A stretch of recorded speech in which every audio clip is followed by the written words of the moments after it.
All right, everyone, we're back with the top lineups from week 15 DFS. This was the tournament I was in, so we're going to go through. I forgot to actually screenshot the overall number, so I'm sorry we don't have those, but these are the top 5 in the tournament I was in. So we're going to do what we did last video. We're going to break these down and kind of look at the lineup structure. So the top one here was quite interesting.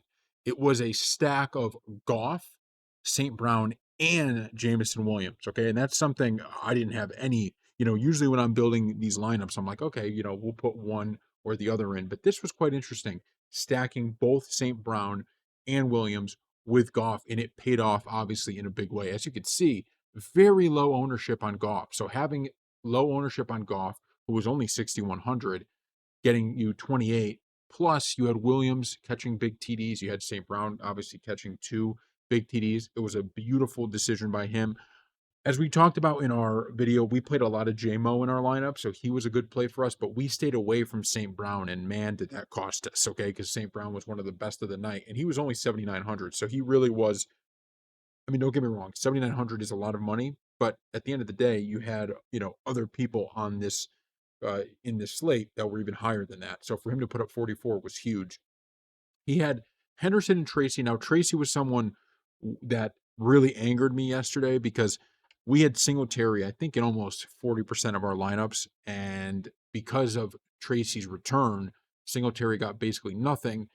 Tracy got away with 24. He played a phenomenal game. And there was one instance where we could have actually seen Singletary score, but Dart kept it, and he ended up actually having to go to the medical tent after that play. So I was pretty mad about that. But Tracy, a very big play, and ended up working out. And we talk about this all the time. Finding those guys on those teams like the New York Giants and others that are mid-price, but if you watch them, they're going to get their looks. Maybe they're not household names, but Tracy's one hell of a player, and he showed it yesterday. Henderson, he had 2 big runs that really got him both touchdowns and a lot of his points. But, once again, it's one of those differentiators, right? Only 3% owned for Henderson. So very good play by him. Jennings, it's kind of shocking he only had 18 because he had only 3 receptions, but it was for 2 touchdowns. Like, it's kind of stunning, that he probably could have put up even more if he actually had a really good game outside of the red zone. But obviously for his price, really, really good stuff. Parkinson, great tight end play, right? We were trying to find all those value tight end plays. In this case, it was Parkinson. He was the big name that came away with a great few, he had 2 touchdowns, 75 yards. I don't remember how much of those was on one, but Parkinson, what a performance by him. Then Nico Collins, another 2 touchdown score. And then the Panthers ended up, his defense actually didn't do that well. I mean, luckily the Panthers were able to get 5 sacks. So this really would have been a terrible defense to play, but the 5 sacks kept it afloat. So this was an interesting setup here, right? You had the quarterback stacked with the 2 top receivers on the team. That was your number 1 lineup. Okay, second lineup here. What do we see again? Well, it happens to be another stack of Goff, St. Brown, and Williams, and Parkinson. Those 4 were, clearly among the best plays. And obviously, this lineup could have been even better, but Marks went out with an injury. So there's a chance this one could have been, up there. ETN, man, he was phenomenal, right? He was really phenomenal getting in the end zone. We did play him in a lot of our lineups, so that helped out a lot. McLaurin, this is a guy that, he didn't go off, but that late touchdown he did have really helped fantasy owners. Kittle, he went a little more expensive at tight end, right? All things considered, but this is what we saw a lot of yesterday, right there, or last week, the 2 tight end stack. You have another 2 tight end stack here, allows you to pay up a little bit more elsewhere. The only thing I would say about this one is it's weird to see a 2 tight end stack when you have someone at 5,400 instead of the 3,000 tight ends, but very, very, very good lineup here. And then obviously the Eagles defense came up big, right? So 3,800, well worth the money for a defense that was able to get 4 sacks and interception and gave up no points. Next lineup. This was a Lawrence ETN stack with Amon-Ra as well. Now, my guess is early on, he probably felt that this lineup might be the one that wins the whole thing, right? I mean, you look at Lawrence and ETN together, the difference was he just couldn't get that same production from those wide receivers, right? He only got 15 and 15, which isn't terrible, but all things considered, these guys had like this guy had everybody going off, right? Basically everybody going off. This guy also another oh wait, that's the other one. Sorry. This one had another two tight end stack. I mean, we've been talking about this a lot. I think this is the way a lot of this stuff is going. You have the double tight end stack here. Didn't work out quite as well because Barner didn't have a great game, but this is what I always say about why I've been going harder into the two tight end stacks. You see that five, right? And that's not great. But because of that, he was able to pay up for McBride. He was able to pay up Brown. That tells you everything you need to know, right? That's 80 points among those two. So, yes, you only get five, but because of McBride's performance, because of St. Brown's performance, you ended up, being able to have a top lineup, a top five lineup in a tournament. And he was only 0.9% owned, McBride. And so that was a huge, huge pull. And it was a risky one, right? Jags defense gave up 20 points to the Jets, but had 3 sacks and 3 interceptions. So at the end of the day, 10 points, if that's what your defense ends with, no problem there, right? There were better defensive options, but for this lineup, it worked out well. This was an interesting one. He really had a lot of guys go off and some guys that didn't. Another Lawrence Etienne stack along with Puka. Okay, so this is another one. Puka was a good play, but obviously considering some of the cheaper options that also went off, he wasn't maybe quite as good as some of those, but still good enough to cash. Jamar Chase, man, this felt like if he just had one touchdown, he would have been among those top plays, but he didn't do too well.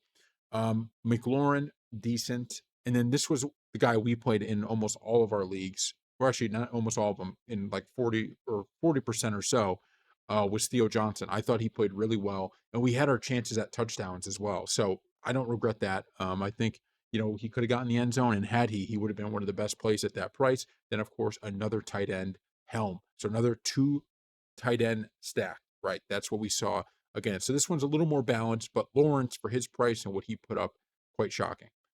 Okay, I think is this the last? This is the last lineup here. This is Goff, St. Brown, and JMO, right? Another three in that game. Plus, you put Puka in there. Obviously, Henderson helps out in a big way. Another two tight end stack. And the Saints defense didn't do him too many favors. And Fannin Jr. didn't have quite the game he had last time, but 12 is certainly, good enough. So what do we see from all of these lineups that cash? Well, for starters, more of the two tight end stuff we're being accustomed to, right? Like this was huge. Second part of that is the kind of biggest projected score. I believe this had the highest total, was between the Lions and the Rams, playing a lot of guys in that game, even amongst like, well, think about it. We have a quarterback with two of the receivers. One of the things I would not have done this yesterday. I thought, okay, you're either going to have a JMO game or a St. Brown game. And I was with JMO because he was just putting up so many points. I was going JMO because he was so much cheaper in that instance. But man, it's amazing sometimes. And this is one of the reasons we're doing these videos, is to look at what actually the lineups are made up of. Because I think sometimes when you're making these tournament lineups, I'm a little bit too conventional, right? And this is something I'm going to continue to as I progress. Because actually, so the first week we did this, my lineups did not do great. We had major issues with, like if in that case it was Justin Jefferson, he just was not playing well, and because of that, we were unable to, cash in a lot of those lineups because Justin Jefferson was a key part of the lineup, and you just, you needed to have other people go off crazy to make up for that.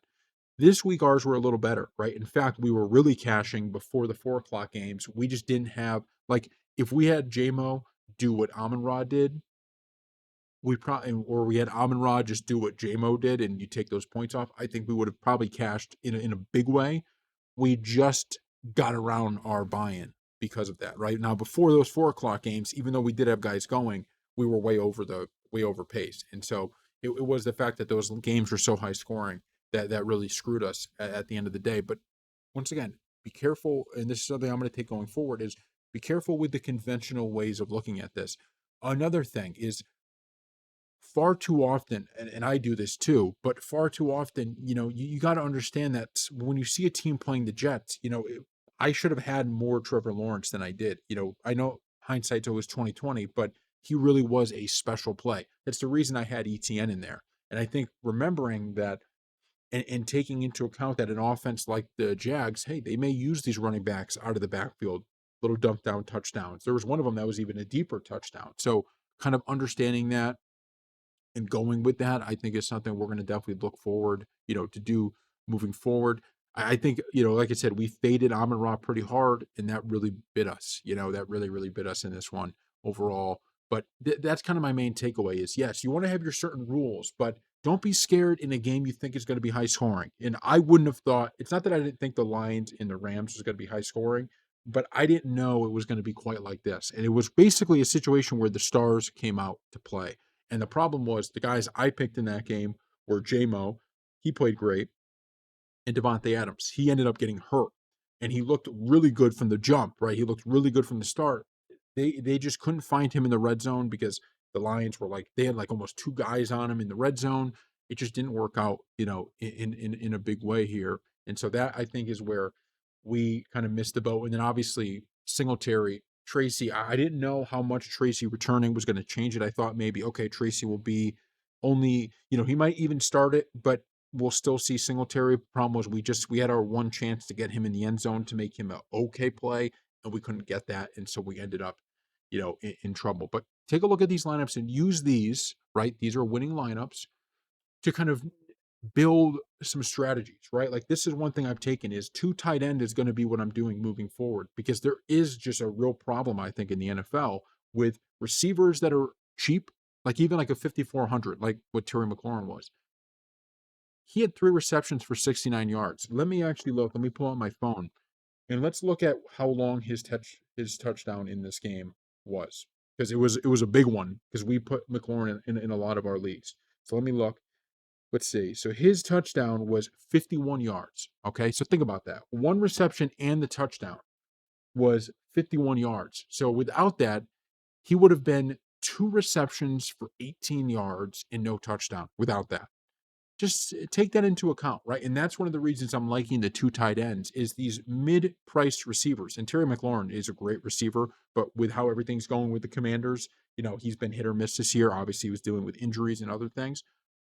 You just don't know what you're going to get, right? You just really don't know. And so because of that, or even at running back, look at Genthy. I mean, only putting up 8. But with a lot of these tight ends, right? Theo Johnson, Parkinson, I mean, you could really find guys that are around the same price that we know we're going to get. They're almost more consistently producing, right? They might not have the highest upside in the world. Like a Theo Johnson, the reason we put him in, and he showed it here, was that he just gets targets. Every game he gets targets. It comes down to can he catch the ball? And if he had gotten in the end zone, this would have been a phenomenal play. It was, I think, a fine play. It would have been a phenomenal play had he gotten into the end zone. So just take that into consideration. So thank you all for watching, and we will see you next.